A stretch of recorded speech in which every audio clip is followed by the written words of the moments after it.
Knight's Kingdom presents Bounty, Episode 2, Shit Show, written by MC Chuck Writing, based on characters by DC Comics.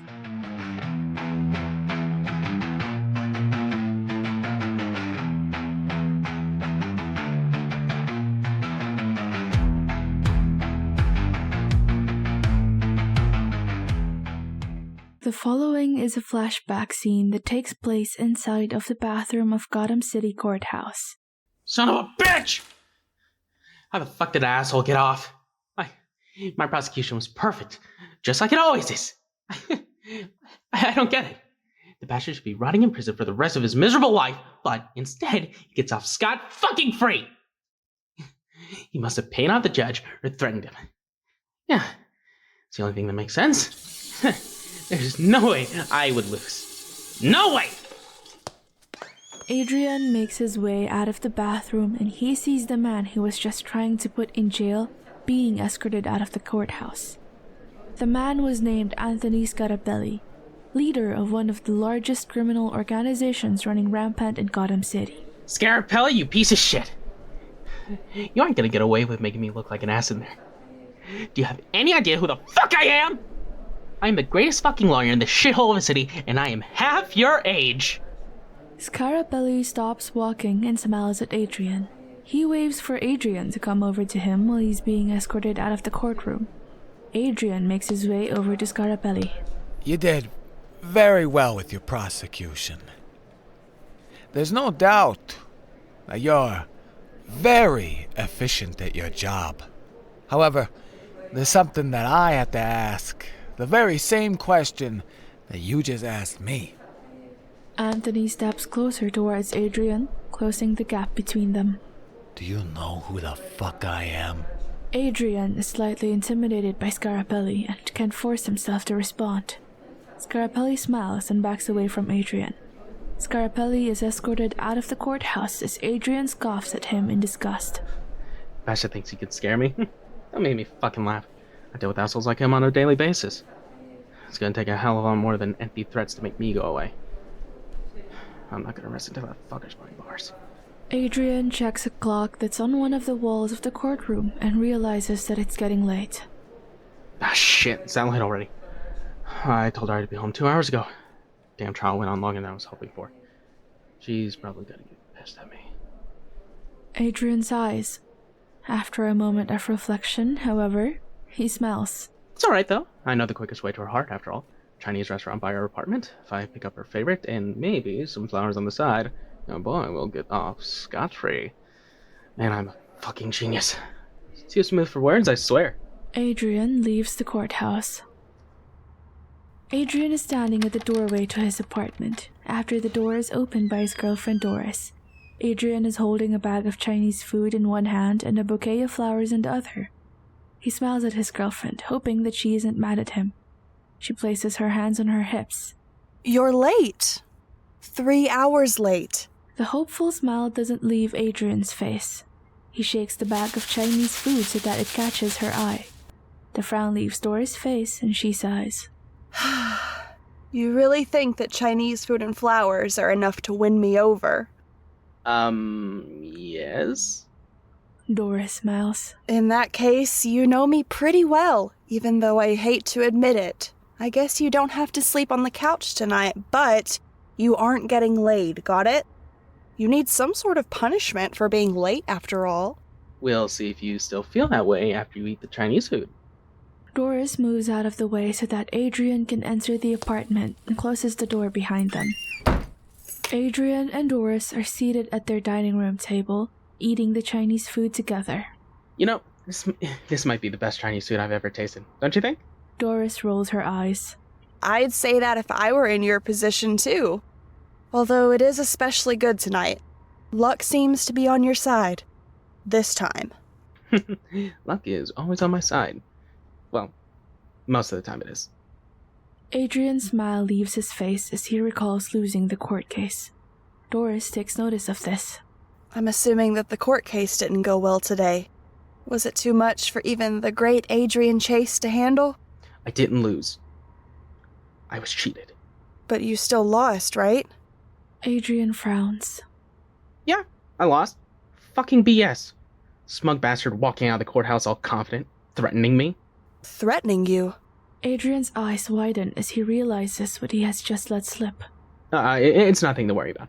I get threatened all the time at my job. Comes with the territory, especially when you're a lawyer of my caliber. Doris smiles. Well, despite losing, it doesn't seem like that confidence is going anywhere. That's good, because it was one of the reasons that I fell in love with you. Really? I'd be interested in hearing the other reasons. Want to start listing them off? I would not mind at all. Yeah, I'm sure you wouldn't. If your head gets any bigger, it might explode, so I think I'll... Ha! See that? Divine intervention, if you ask me. Stopped you from saying something that's the furthest from the truth. Doris rolls her eyes in annoyance. I don't suppose you're going to get up to answer the door, are you? You're more of a people person than I am. I'll let you handle it. Don't worry, though. I won't eat any of your Chinese food. I promise. You better not if you enjoy living. Doris scoots her chair back and gets up from the dining table. She makes her way towards the door to the apartment. She opens the door to answer it. At the same time, Adrian is taking a bite of his Chinese food, not paying attention to Doris. Her scream, followed by the sound of a barrage of gunshots, causes him to drop his fork that still has food onto the plate. In a panic, he stands up and spins around to catch a glimpse of Doris, now full of bullet holes, falling to the floor. No one is at the doorway, indicating that the visitor is already gone. Adrian dashes past Doris' body to check to see if the visitor was still in the hallway of the apartment floor. Unfortunately, no one is in the hallway, meaning that the visitor has escaped. Fuck! No, what the fuck? Adrian spins around, switching his attention to Doris, who's lying on the floor in a pool of her own blood that's a result of all of the bullet holes in her upper body. Adrian quickly kneels down next to Doris and can feel himself beginning to panic, his body uncontrollably shaking. He realizes how bad his Doris's wounds are. I don't know what the fuck to do. I'll call 911, and I'm sure once they get here, they can help. I mean, that's your job, right? To help when something this massively fucked happens! As soon as Adrian is done talking, he notices that Doris is no longer breathing.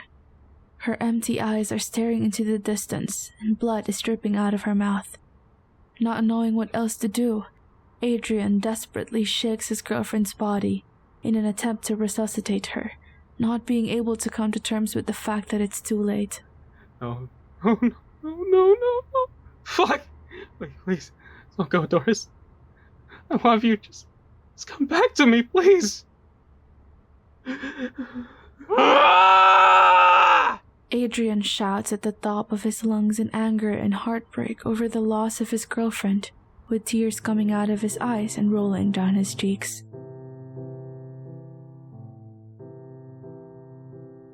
This scene returns to the present, where Adrian chases inside of his car behind the wheel. The car is parked outside of a coffee shop that Adrian visits every morning. Adrian has his forehead resting on the steering wheel, with tears rolling down his cheeks from crying. I'm so sorry, Doris. It was all my fault. You died. That piece of shit Scarapelli. I wish I could have killed that bastard and his entire criminal organization over and over again. Doing it once wasn't nearly enough. Killing them all another 100 times wouldn't be fucking enough. I miss you so much, Doris. You're my soulmate. The only one I'll ever love. I know that I'll never feel the same way about anyone else again. That makes this even harder. I love you, Doris. I'll never stop. No matter how much time passes by. Adrian proceeds to cry even more, shakingly breathing in and out, no longer even being able to speak. Eventually, he's able to muster the strength to lift his forehead up off of the steering wheel. With tears still in his eyes, he notices a woman with silver hair and an orange eye patch, with a white flower design on it covering her left eye, walking in front of his car towards the coffee shop that he's planning on going into himself once he stops crying. The woman is also wearing an orange tank top and black shorts that stop just above her knees. Oh my god, she's so fucking hot. Even has an eye patch. think I've just caught a glimpse of my soulmate. Adrian wipes the tears out of his eyes and turns off his car's engine before exiting the car and quickly making his way towards the coffee shop. Adrian makes his way inside of the coffee shop and immediately spots the girl with silver hair and the eye patch, accepting her coffee that she has just bought from the employee that's standing behind the front counter of the coffee shop. The girl with the silver hair smiles at the employee, and Adrian can hear her thank the employee before making her way to sit in a booth. Adrian smiles to himself, happy to see that she's drinking her coffee inside of the shop instead of getting it to go. Alright, time to see if I still got it. Oh, am I kidding? Of course I do. Confidence and smoothness isn't just something you lose. I'm sure my charm is irresistible as always. Adrian confidently makes his way to the front counter of the coffee shop to order a coffee of his own. Rose Wilson takes a sip of the coffee she has just ordered as she glances out the window that's next to the booth that she's sitting in. She watches all of the busy people walk by and smiles to herself. To think, if my life had turned out differently, that could be me out there. Living the life of one of those boring people who are living normal lives. I wonder what that would be like. Would I even enjoy it at this point? Or would I just find it boring and unsatisfying? Pointless thought.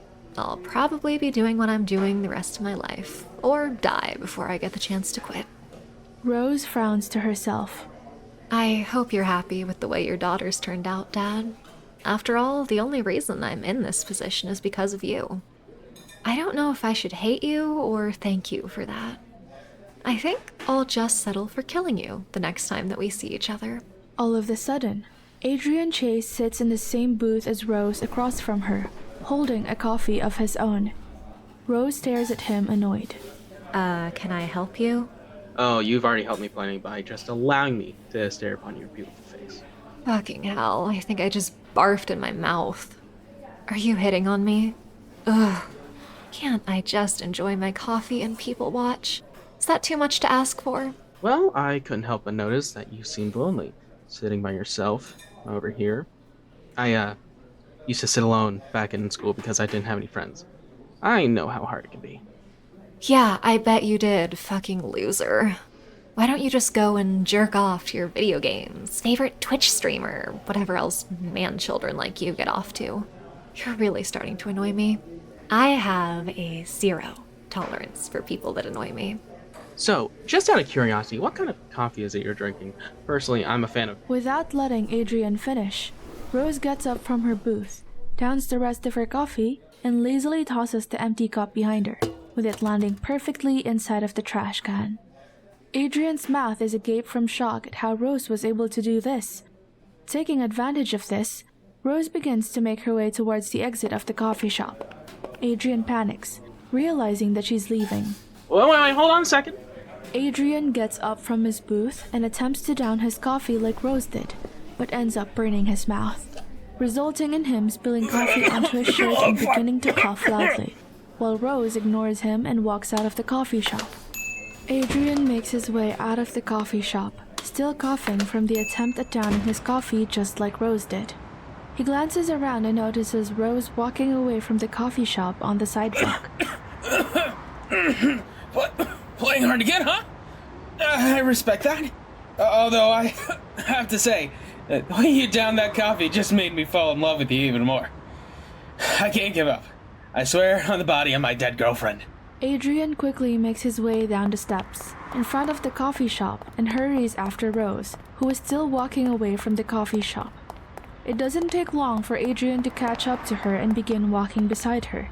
She stares at him in the corner of her eyes and sighs in disappointment. Great, you're one of those guys who have a tough time taking no for an answer. Damn right I am. It's not every day that someone encounters a woman with such beauty and mystique. Can't help but want to learn more about you. You can't blame me for that, can you? Rose thinks to herself for a moment and, to Adrian's surprise, smiles at him in response. You sure are a charmer, aren't you? Adrian laughs to himself and rubs the back of his neck awkwardly. I do my best. I'm glad to see that you do have a softer side after all. Let me guess. You think that I'm some kind of stone-cold badass because of the eye patch, right? Well, I didn't mean like that. It's just that. It's fine. I get that a lot, actually. Is that right? To skip straight to the point, I'm assuming that you aren't gonna leave me alone until I give you my number at the very least, are you? Your number would be nice, yeah. Alright, I'll give it to you. Really? Hell yeah! That's cool. Rose holds up her index finger at Adrian's face. On one condition. You have to catch me first. Rose runs off, catching Adrian completely off guard. Not knowing what else to do, he runs after her. The other people on the street watch both Rose and Adrian in confusion, wondering what the two were doing. Adrian continues to follow Rose, trying his best to ignore the stares he's getting from everyone around him.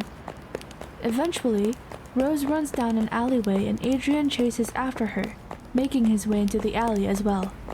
The alleyway leads to an open area behind several buildings and Rose stops, much to Adrian's relief.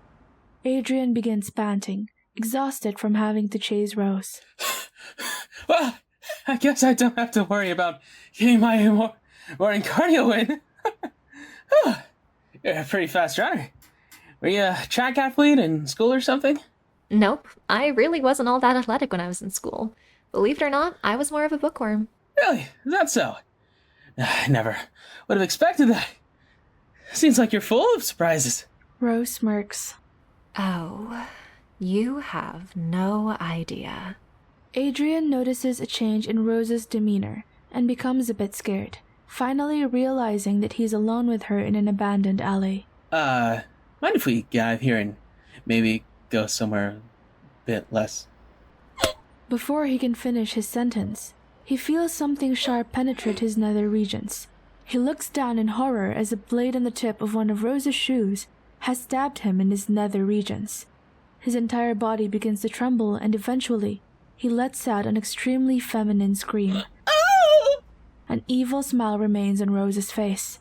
You really should have just taken no for an answer. You see, I'm the type of girl who really hates guys who can't take a fucking hint. Rose rips the blade out of Adrian's crotch, and as a result, he falls to his knees, pathetically holding his bloody nether regions with both of his hands in an attempt to stop the bleeding. At this point, Adrian has tears in his eyes. His lips begin to tremble as he musters his last remaining words. Doris? Please protect me from this fucking harpy! Rose roundhouse kicks Adrian in the side of the head with the same blade and it stabs right into his skull. Adrian's eyes roll into the back of his head, and as soon as Rose rips the blade out of his head, he falls onto the ground dead. Rose sheathes the blade on one of her shoes, licks a couple of her fingers, and attempts to scrub the blood off of her shoe. Unfortunately, this isn't enough to get all of the blood off of the shoe. She sighs in disappointment. Damn it, these were new and really fucking cute too. Can't believe I wasted them on such a now dickless dumbass. Oh well, at least I don't have to deal with him anymore. She looks at Adrian's corpse and smiles to herself. Well, if there's one thing I can say my dad did do for me, he taught me how to protect myself from scum like him. I guess I should thank him for that. Before I kill him, that is. Rose walks away, leaving Adrian's dead body in the alley alone. The body lies in a pool of blood that makes the shape of a heart, and the way Adrian's body is angled, it makes the image look like a broken heart. Tear marks can still be seen on Adrian's face, and his hands are still on his bloodied crotch. Inside of a room full of computers that are monitoring the GPS locations of Deathstroke, Vigilante, Deadshot, and Bloodsport, in addition to their vital signs, the guard who is monitoring them calls over Amanda Waller, who is in the room as well. Amanda Waller walks over to the guard, who has a concerned look on his face. Amanda Waller leans over his shoulder and studies the computer monitor that the guard is looking at. Is something the matter? Well, you see, all of the vital signs for Vigilante have just, well, they're all at zero now. Meaning the dumbass is already fucking dead? Well, to put it simply, yes. I knew he was a fucking dipshit, but to think he would get himself killed this early. Seems however low my expectations were for him, they just weren't low enough. Still, this means that we're already down to 3. That's a bit troublesome. Plus, I don't like the number 3. It's a stupid fucking number. Really? Why's that? Waller scowls at the guard, and the guard gulps nervously. I mean, yeah, the number 3 is just the worst number ever. I can't stand it as well. So, should I send Flag into action? That would make 4. No, Flag is occupied at the moment. Is there anyone else we can send to shake things up a little? Doesn't even have to be anyone noteworthy. Let me see. The guard pulls up another tab on the computer and begins searching the prison's database for other potential criminals they could send into action. The guard begins to look through all of the names that pull up until Amanda Waller tells him to stop. She points to a picture of one of the criminals with an amused look on her face. This one could be amusing. The guard looks at her questionably. Really, miss? This one? I know you say that it doesn't have to be anyone noteworthy, but still, I think this one might be a bit too... Are you questioning me? Well, no, of course not. I'm sure you have your reasons. I'll put in a request to have him exported as soon as possible. You should be ready for action within the next hour. That's great to hear. I appreciate it. Amanda Waller leans back away from the monitor and begins to walk away.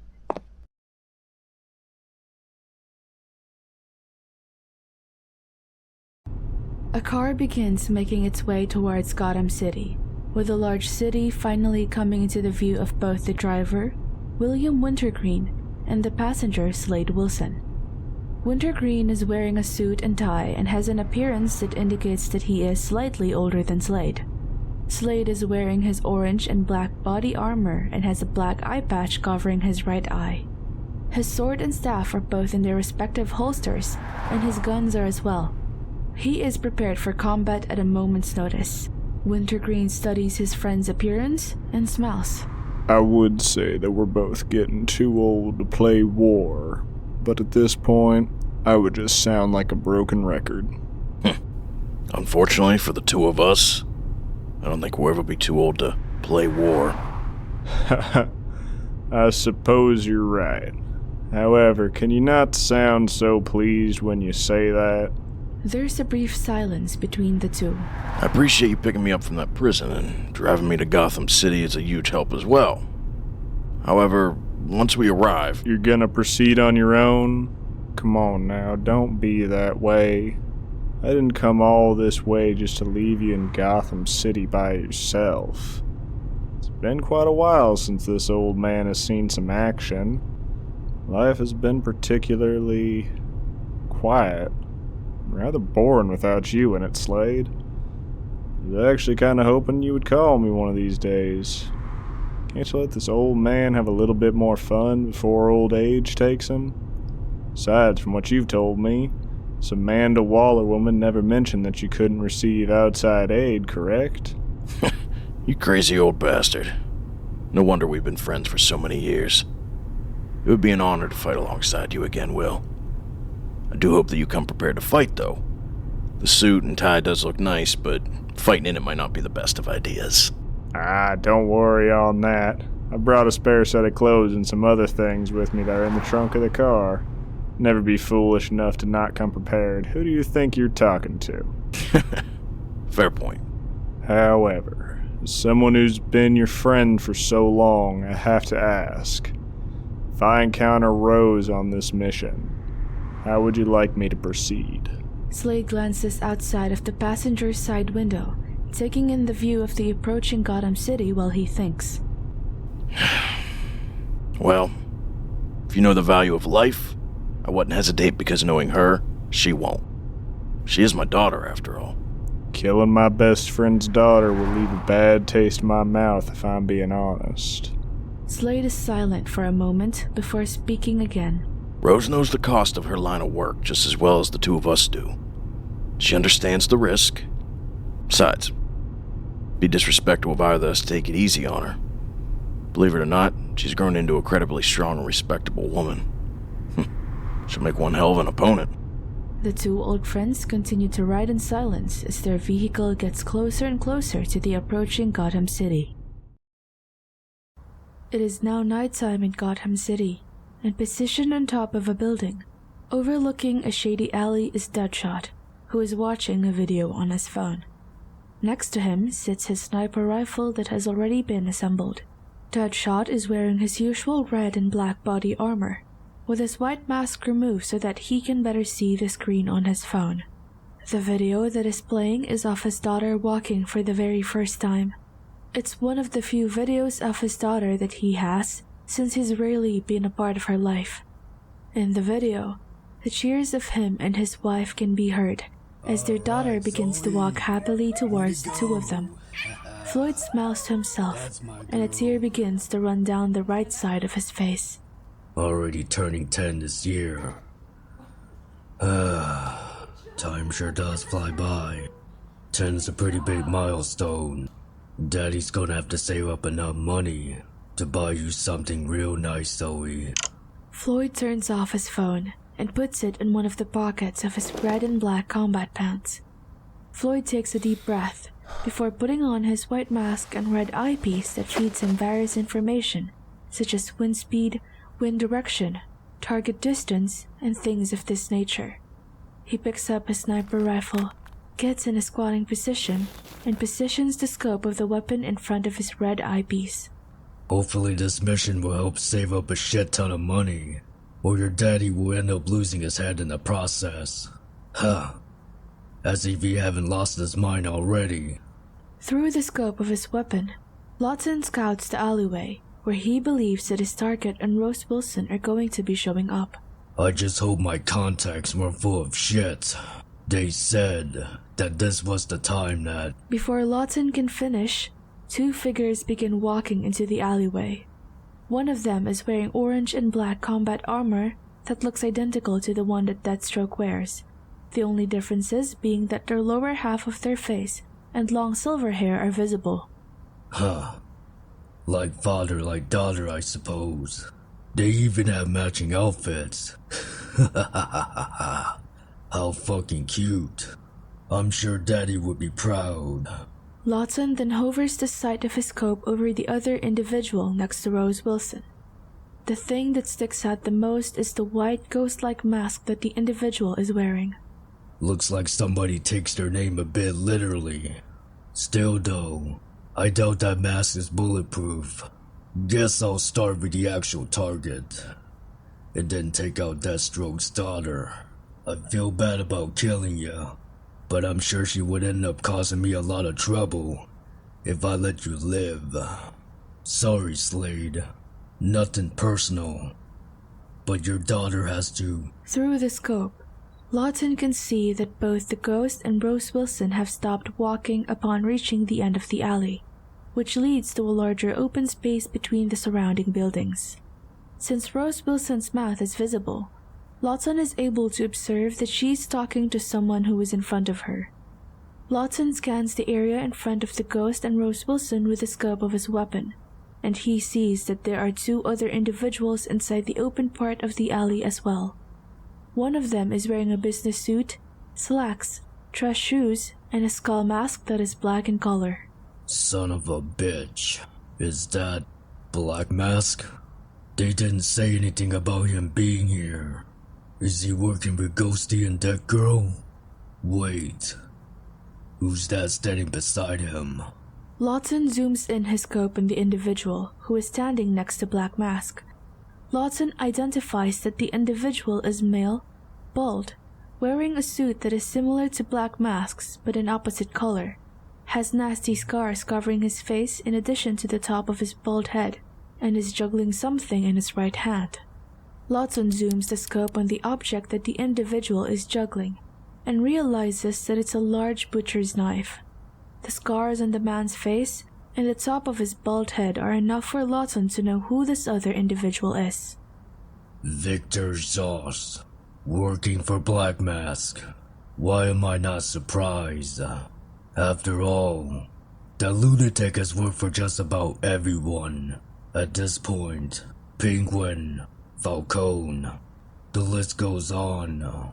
Lawton can't help but chuckle to himself after realizing how many dangerous individuals have shown up in this one alley. Seems like luck really is on my side tonight. 4 of the most dangerous criminals operating at Gotham, or the world for that matter, in the same damn place at the same time. Fucking beautiful. Killing the Ghost and Deathstroke's daughter will help me get this stupid collar off, and killing the other 2 will surely result in a nice little bonus. Haha. Good news, Zoe. You're gonna have a really kick-ass 10th birthday.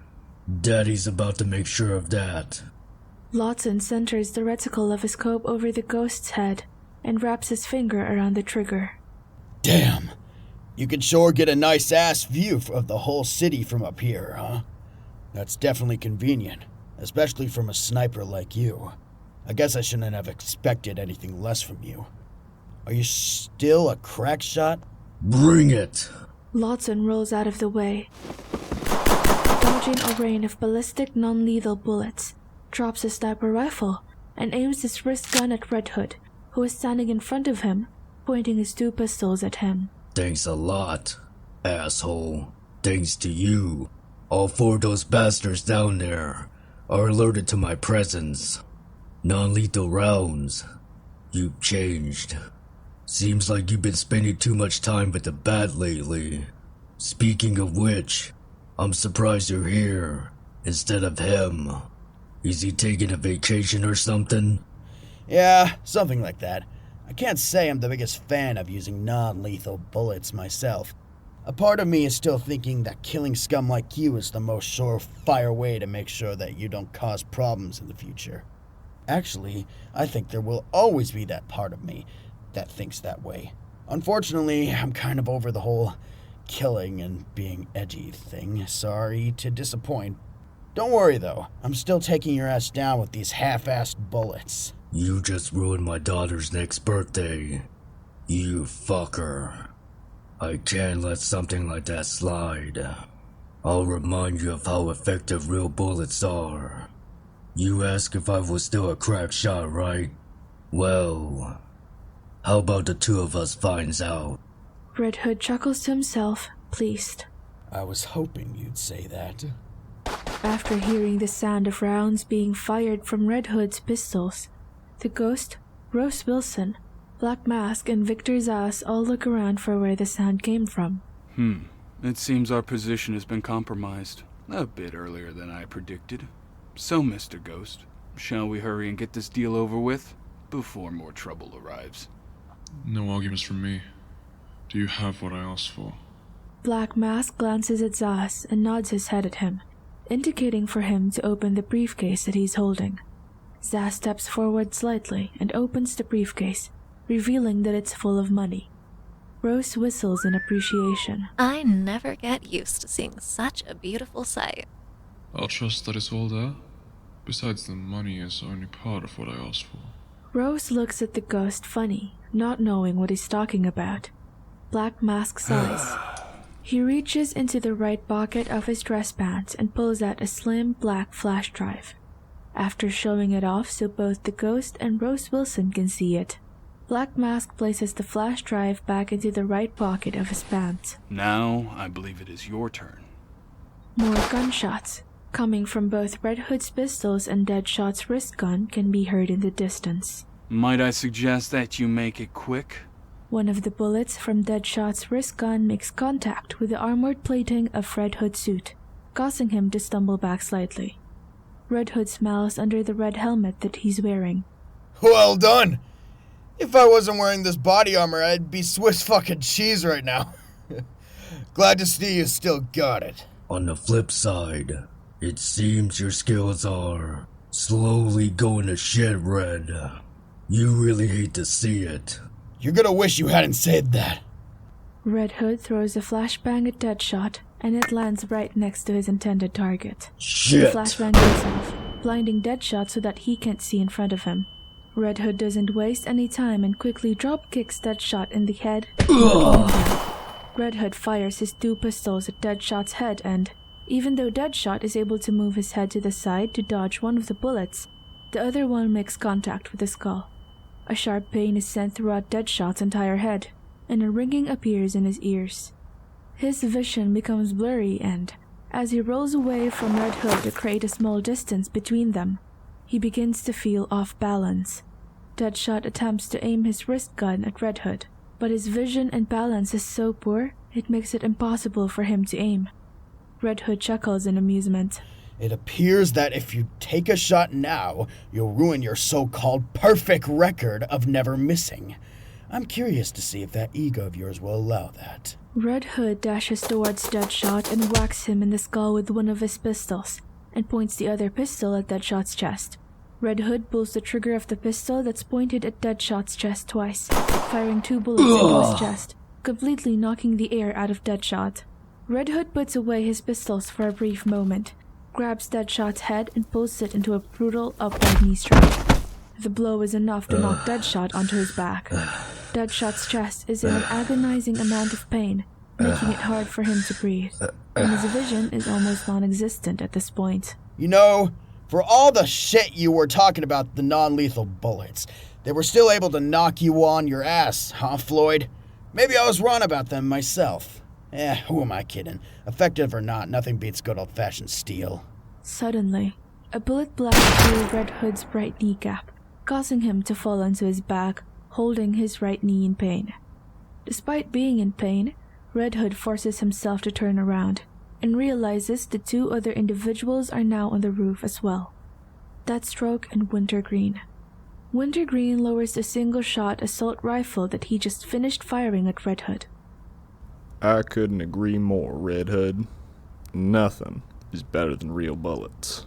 Red Hood does the best he can to pick himself up, no longer facing Deathstroke and Wintergreen. He begins pathetically hobbling on one leg. Wintergreen nonchalantly lifts his single-shot assault rifle up again, preparing to fire it. You bastards!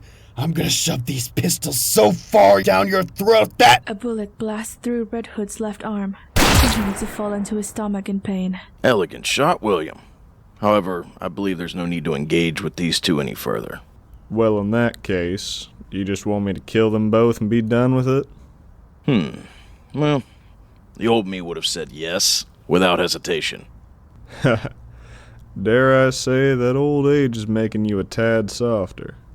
Even though I hate to admit it, perhaps you're correct. You're gonna regret ever fucking with me so bad. Red Hood holds onto his arm and grunts in pain. Deathstroke and Wintergreen shake their heads in disappointment before leaving the roof to pursue the Ghost, Rose Wilson, Black Mask, and Victor Zsasz. Red Hood continues to struggle to move due to the pain in his right kneecap and left arm. He taps his earpiece that's attached to his helmet, and a sound can be heard before the call is answered. What's going on? Man down. I'm gonna need some backup, like right now. What the hell happened, Jason? Why do you sound like you're in so much pain? I took a shot to the knee and my left arm. One of Deathstroke's buddies. He's here too. And so is Deadshot. Black Mask intently studies the documents that he has just been handed by Rose, after she was instructed to do so by the Ghost. Rose's eyes meet Zaz's, and he gives her a creepy smile. He licks his lips, causing Rose to shiver in disgust. Black Mask hands the documents to Zaz after making sure they are legit. I don't know how you pulled it off, but those are definitely real. Impressive work. Do you have a past history of being a thief, perhaps, Mr. Ghost? I could definitely use someone like you in my organization. Any chance you'd be interested in joining me? I'll even take Miss Wilson as well, considering who her father is. I'm sure she'd be a useful asset as well. I'm flattered, but no thanks. I have more pressing matters to attend to. As you can probably tell from the information that's on that flash drive. That's true. I don't know exactly what you plan to do with the information that's on the flash drive, but I'm sure it'll be quite the spectacle. I look forward to hearing about it. Alright then. I believe that the 4 of us are done here. I'm happy this deal was able to go down without any violence. Right, Zaz? Speak for yourself, boss. With that, we'll be taking our leave. I'd suggest that the 2 of you do the same. From all the commotion that we heard a few moments ago, trouble is on its way. I'd rather hate for the 2 of you to get caught up in it. Oh, you don't have to worry about us. I'll have you know that I, for one, am a big fan of trouble. I'm sure you are. How delightful. As all 4 criminals begin making their way out of the alley, an individual dramatically slides to the entrance of the alley, blocking the criminal's path. Well, here we go. The individual is dressed in an all-black skin-tight suit with a logo of a crown that's gold in color on his chest. He has some kind of storage tank on his back that is connected to the machine gun-like weapon in his hand. The individual begins to laugh to himself in amusement. It seems as though there are a lot of big names at this party. I'm a little hurt I wasn't invited. You have to be fucking kidding me. After all, don't you know that you can't have a party without condiments? What? The individual, who is revealed to be the Condiment King, points his condiments gun at the 4 criminals and fires a variety of condiments at them, including ketchup, mustard, mayonnaise, and a handful of others. The condiments splatter into all 4 of the criminals' attires, much to the Condiment King's enjoyment. He begins laughing to himself, pleased with ruining the criminals' attires with his condiments gun. The 4 criminals don't move an inch from the spots that they are standing in, not affected physically by the condiments in the slightest. Rose licks some of the condiments that's on her face and frowns. Motherfucker, it's gonna take forever to get all of this shit off my costume. Rose raises her katana at the Condiment King with an enraged look on her face. The Condiment King's body trembles in fear after hearing Rose's threat, but he tries his best to remain confident. You don't frighten me. A woman like you has no chance to defeat a king like me.